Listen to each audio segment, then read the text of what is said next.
Welcome back to Diary of a Speed Reader. Today's book is Discovering the World of Microbes by Gerard Gottchalk, and I'm giving it 3 stars. All this week we've been talking about health and wellness, and now we're really going to talk about microbes, bacteria, viruses, and bacteriophages. Gottchalk does the best possible job he can writing this book in 2014. I'm sure that science has advanced.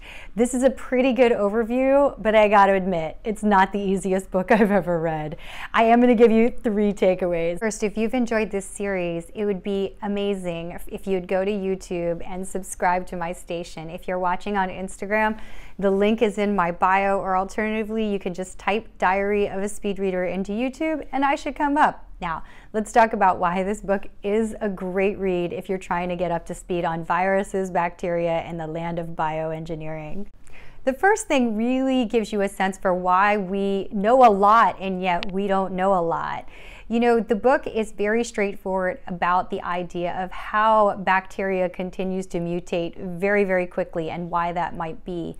It additionally gives you a sense for how big that world actually is. I mean, it's small in the sense that we can't see it, but even a small little sample of water contains more bacteria than the entire population of the world. It's kind of a fascinating thing given how much of the world needs bacteria in order to actually exist, including all plants and animals, period. It makes you think, wow, I probably should have spent a little more time learning about biology when I was in biology class. The second thing is I do like the way it lays out bacteria, bacteriophage, and virus. This is something that I remember vaguely learning in high school biology class, but the way that they describe it in the context of bioengineering is really fascinating. It gives you a sense for some of the things that we can do versus some of the things that right now we still cannot do. Now, the last thing really has to do with this book's extension of the concepts into things like food production and bioengineering, the creation of fertilizer, etc.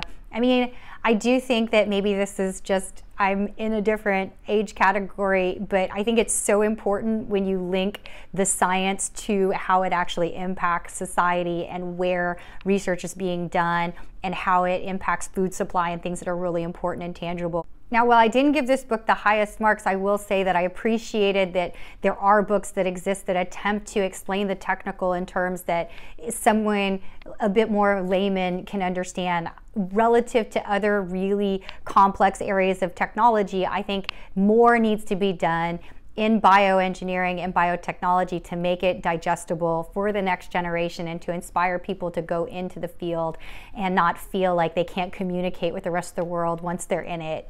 So tremendous work on that part. Speed reading stats, this book was 402 pages. It took me 1 hour and 47 minutes to read it.